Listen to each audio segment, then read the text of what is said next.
pada hari ini mari kita membaca basmalah bersama-sama. Bismillahirrahmanirrahim. Selanjutnya penyampaian materi yang akan disampaikan oleh Bapak Dia. Untuk Bapak Dia sendiri dipersilakan.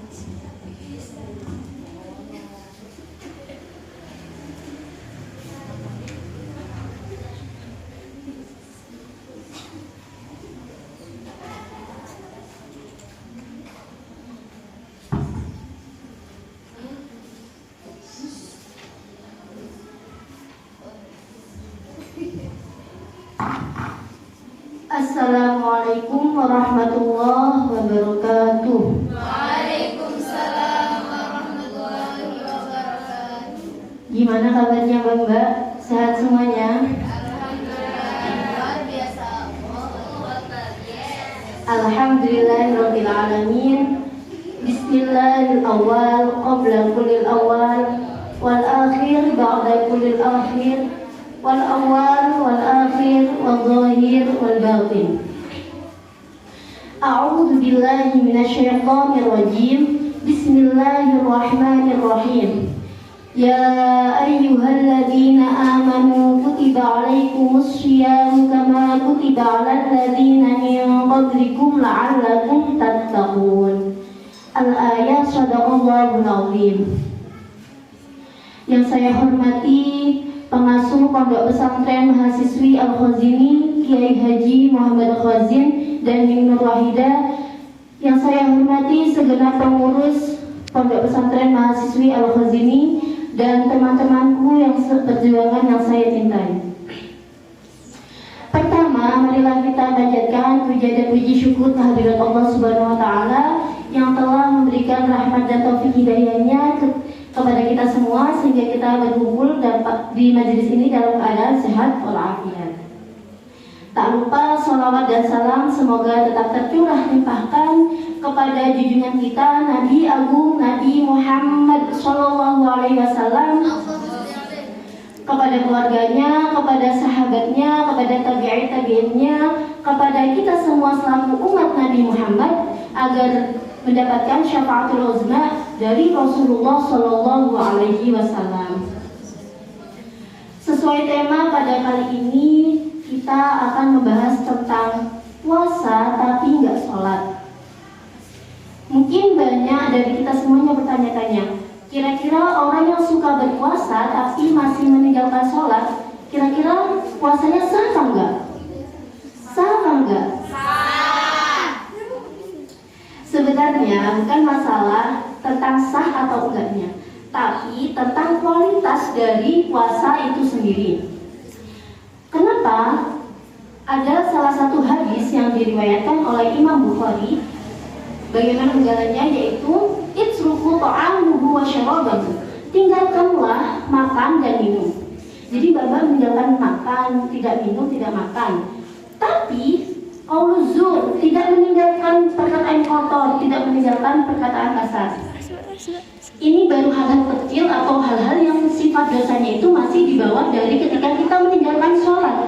Apalagi ketika kita meninggalkan sholat yang luar biasa itu, tentu kita meninggalkan sholat satu aja, sholat wajib, itu sudah menyebabkan kita untuk masuk ke dalam neraka jahanam.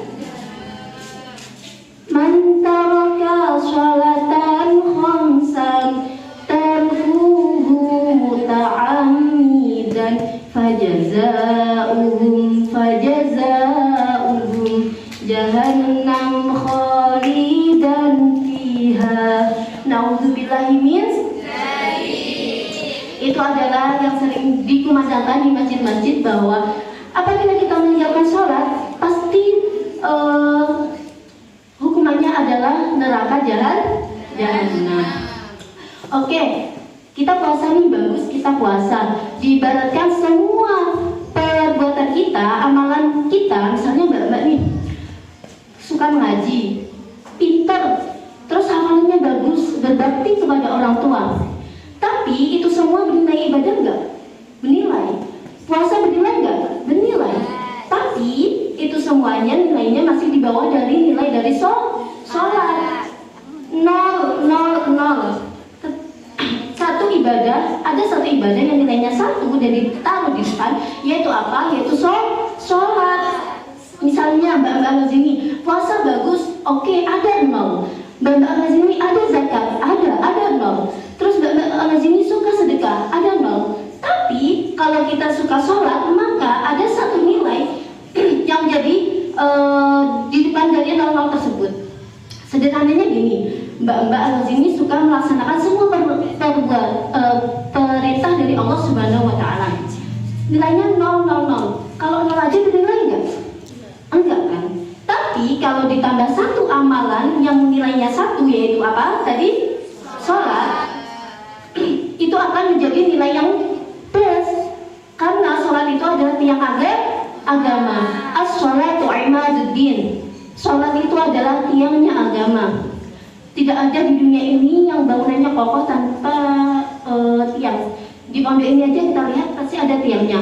Itu yang membuat bangunan itu utuh, bangunan itu kuat. Apalagi juga sholat, juga ibadah kita. Jadi bukan masalah tentang sah atau enggak, tapi tentang kualitas dari puasa itu sendiri.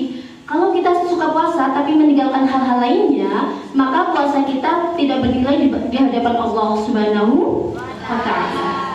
Ini diteruskan lagi di hadisnya, fala yahtaju lillahi illa syiyami. Maka Allah tidak membutuhkan puasa dari orang tersebut. Jadi seperti itu.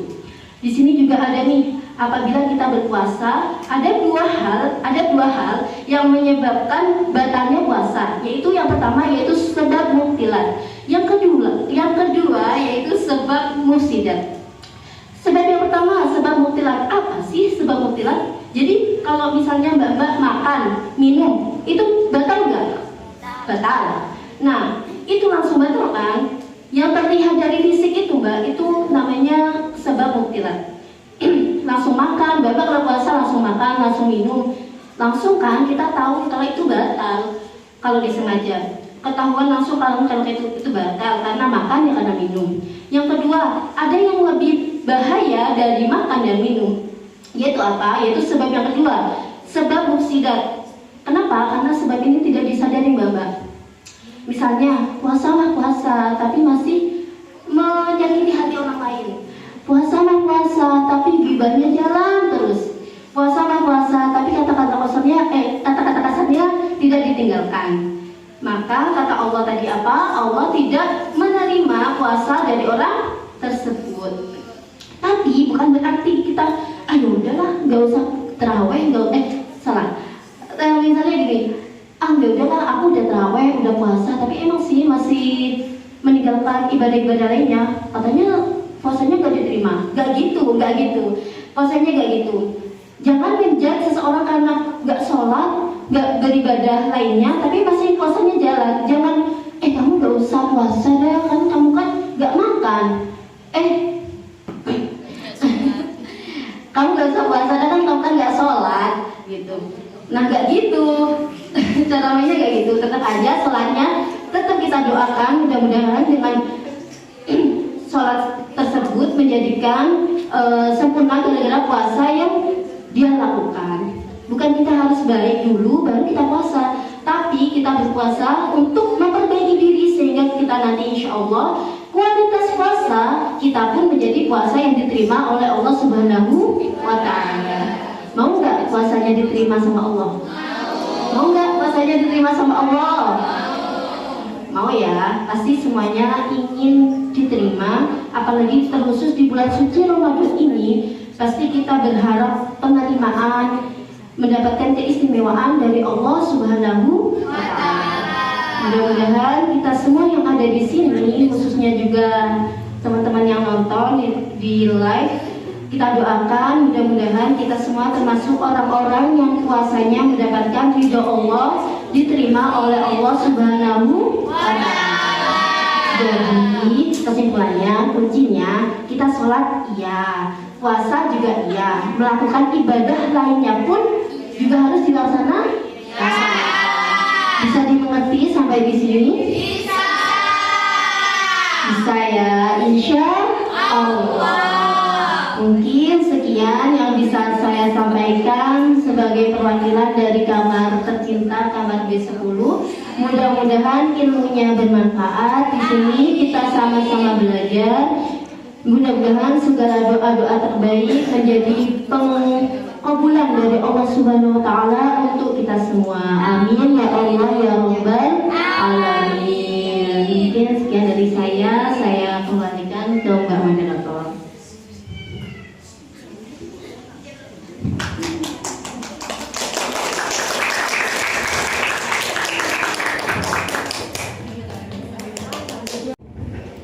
Baik, terima kasih pertanyaannya dari Mbak Rifa tentang puasa. Kalau sleep call apa itu juga membatalkan puasa? Pacaran? Wow. Pertanyaan kalau ada orang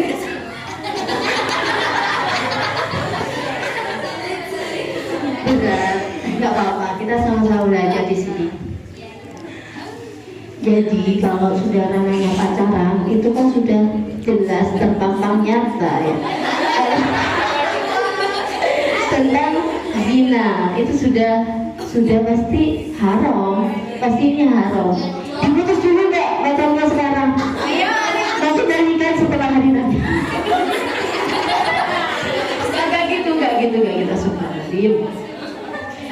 Jadi yang saya bahas tadi kan masalah di hadis ya Mbak. Kalau di hadis sudah tertera kalau misalkan itu tentang perbuatan yang menjaga masih berkala kotor, itu aja sudah mengurangi dari kualitas puasa. Apalagi tentang zina atau pacaran itu sudah jelas kalau misalkan itu sangat menurunkan kualitas dari ibadah puasa itu sendiri. Ya udah itu jawabannya. Gimana Mbak Rifa, apa ada feedback?